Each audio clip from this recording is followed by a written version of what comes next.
और इस वक्त बड़ी खबर मिल रही है। खबर यह है कि दिल्ली टेस्ट में भारत ने शानदार जीत दर्ज की है। ऑस्ट्रेलिया को 6 विकेट से हरा दिया है।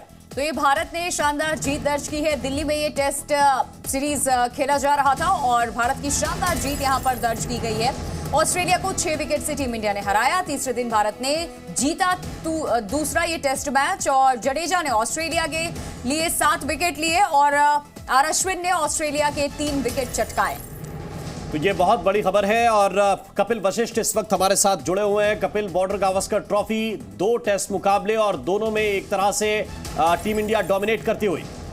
बिल्कुल राम, ऑस्ट्रेलिया को भी कहना छोड़ देना चाहिए कि ये किस तरह की विकेट्स यहाँ पर दी जाती हैं, क्योंकि ऑस्ट्रेलिया खुद अपनी फजीहत करवाती है। जिस नागपुर की पिच पर ऑस्ट्रेलिया 177 और 91 पर फोल्ड आउट हुई, वहीं भारत ने 400 बनाकर दिखाए। जिस विकेट पर ऑस्ट्रेलिया 63 रन खोकर 1 विकेट के नुकसान पर थी, वहां पर 114 पर ऑल आउट हो जाती है। तो इसकी जिम्मेदार कोई और नहीं, खुद ऑस्ट्रेलिया है। जिस विकेट पर आपको स्वीप नहीं खेलना चाहिए, रिवर्स स्वीप नहीं मारने चाहिए, वहां पर अगर आप रिवर्स स्वीप और स्वीप मार रहे हैं तो इसका मतलब कि आपके मन में स्पिन चल रही है। पिच से ज्यादा टर्न आपके मन में हो रहा है। उस टर्न का खौफ आपके दिलो दिमाग पर छाया हुआ है। रविंद्र जडेजा की कमाल गेंदबाजी, 7 विकेट उन्होंने लिए। देखिए दूसरी पारी में जो काम नागपुर में अश्विन ने किया था, 5 विकेट लिए थे दूसरी पारी में। कमाल का ये टेस्ट मैच, कमाल की सीरीज भारत के लिए। और देखिए क्या होता है क्रिकेट में, किस तरह से एक सेशन कैसे पूरा खेल को 360 डिग्री पलट कर रख देता है, वो आप देखिए। कल शाम को जब ऑस्ट्रेलिया गई होगी ड्रेसिंग रूम में, तो उन्हें लगा होगा कि अगर हमने 200 यहां पर बना दिए तो भारत को इस मैच में हराना हमारा तय है, क्योंकि विकेट मुश्किल होती जा रही थी, इसमें कोई शक नहीं है। लेकिन जिस तरीके से ऑस्ट्रेलिया ने आज सुबह क्रिकेट खेला है, वाकई हैरान करने वाला है। क्योंकि मैं कहूँगा दिल्ली की क्लब क्रिकेट की टीम बेहतर क्रिकेट खेल के दिखा दे तो मुझे अतिशयोक्ति नहीं होगा कहना, क्योंकि रिवर्स स्वीप और स्वीप कम से कम आप इस विकेट पर नहीं मारेंगे। ये कौन सा कोचिंग मैनुअल है जो आपको बताता है? क्योंकि आपने दिमाग में मान लिया कि काउंटर अटैक करना है, थोड़ा बॉलर को डिस्टर्ब करना है, इसलिए आप स्वीप मारेंगे, रिवर्स स्वीप मारेंगे। ये हैरान करने वाला क्रिकेट ऑस्ट्रेलिया की तरफ से। आप देखिए रविंद्र जडेजा की जितनी तारीफ की जाए उतनी कम, रवि अश्विन की जितनी तारीफ की जाए उतनी कम, और अक्षर पटेल को आपको नहीं भूलना होगा। नागपुर में वो 84 और यहाँ पर ये 74, ये बड़ा फर्क वो लेकर आते हैं। हमारा लोअर ऑर्डर जो कंट्रीब्यूट कर रहा है, कमाल की बल्लेबाजी, कमाल की गेंदबाजी। रोहित शर्मा की आपको तारीफ करनी होगी, अटैकिंग उन्होंने क्रिकेट खेला। और जिस तरीके से नागपुर में सेंचुरी और उसके बाद ये भी जो 31 थे आज के, बहुत इंपॉर्टेंट। पहली बार रनआउट हुए टेस्ट क्रिकेट में, पहली बार विराट कोहली स्टंप हुए टेस्ट क्रिकेट में। लेकिन यही जो है इवन स्टीवन कॉन्टेस्ट जो है बड़ा बनाता है इस गेम को। लेकिन ऑस्ट्रेलिया ने निराश भी किया और थोड़ा सा मैं कहूंगा हैरान भी किया। राम, बिल्कुल, थोड़ा सा विकेट जरूर मुश्किल था, लेकिन जिस तरह से आप बात कर रहे हैं, 2 चीजें शायद हमें भी इससे सबक लेने चाहिए। क्योंकि हमारा जो टॉप ऑर्डर है, खासतौर से वो पहली पारी में एक तरह से एक्सपोज हुआ था। रोहित शर्मा ने दूसरी पारी में बड़ा तेज क्रिकेट खेलने की कोशिश की, रनआउट हुए, ये दूसरी बात है, दीगर बात है। लेकिन फिर भी 118 पे यहां हम 4 थे, और अगर वहां अक्षर या जडेजा थोड़ा बहुत क्लिक नहीं करते तो मुश्किल में पड़ सकते थे। कुछ इससे लर्निंग्स भी लेनी चाहिए, हालांकि जीत के बाद इन पे चर्चा कम होती है। देखिए सबसे बड़ी लर्निंग तो मुझे लगता है सिलेक्टर्स को, राहुल द्रविड़ और रोहित शर्मा के उस कॉम्बो को लेनी चाहिए, टीम कॉम्बिनेशन को लेके। केएल राहुल को अब आप कैसे डिफेंड करेंगे, मुझे बताइए। अब लगातार इतने फेलियर हो गए, 8 साल आपको खेलते हो गए, 46-47 टेस्ट मैच हो गए। अगर आपकी उसके बाद भी 32-33 की एवरेज रहेगी तो फिर बहुत सारे हैं खिलाड़ी 32-33 के ऊपर वाले एवरेज वाले। शिखर धवन है आपके पास, बहुत सारे खिलाड़ी, नाम लेने की जरूरत मुझे नहीं है, जो तैयार भी बैठे हैं और जो बेंच पर बैठे हुए हैं, जो टीम में भी नहीं है।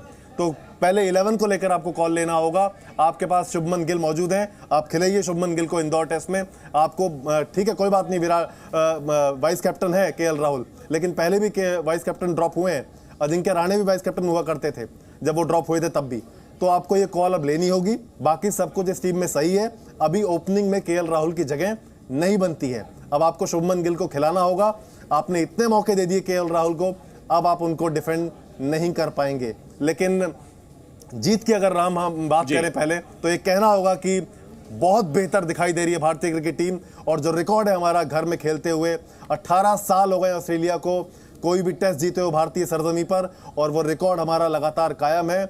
और क्यों स्टीव वॉ ने इसको फाइनल फ्रंटियर कहा था, ये एक बार फिर से दिखाई दे रहा है। क्यों ऑस्ट्रेलिया के गेंदबाज और बल्लेबाज मानते हैं कि भारत में अगर आपने रन बनाया अगर आके, तभी आप सही मायनों में हकदार हैं कि आप दुनिया में कहीं भी रन बना सकते हैं। तो ये जो टॉप ऑर्डर है ऑस्ट्रेलिया का, ये एक बार फिर से फेल रहा है भारत में।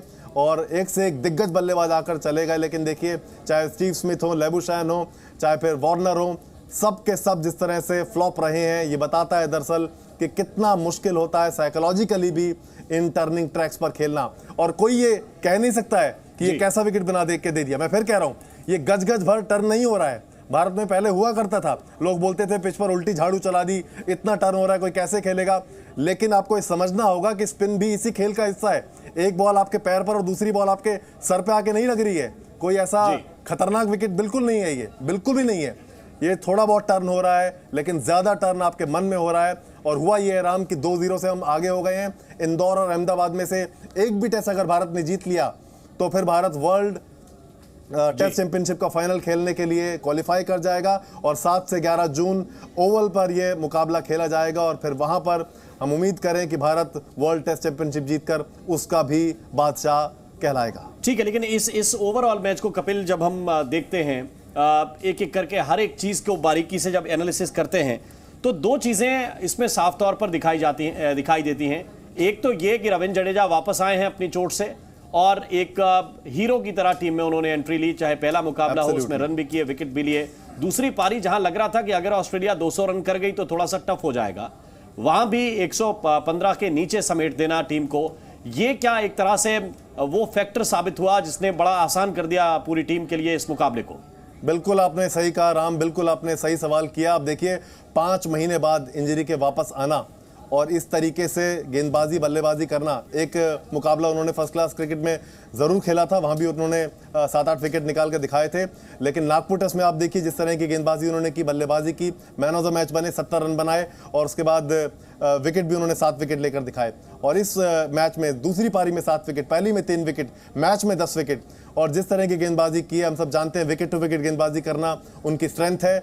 वहीं से वो थोड़ा बहुत जो टर्न उनको मिलता है वही बल्लेबाज के लिए घातक होता है। और जिस तरह का गाइल उन्होंने दिखाया है, मैं कहूँगा क्रीज का इस्तेमाल उन्होंने किया है, जिस तरह से परेशान बल्लेबाजों को लगातार किया है। शुरुआत कल ही हो गई थी, जिस तरह से श्रेयस अय्यर ने शानदार कैच पकड़ा था, लेकिन तारीफ करनी होगी, बिल्कुल आपने सही कहा, तारीफ करनी होगी जडेजा की।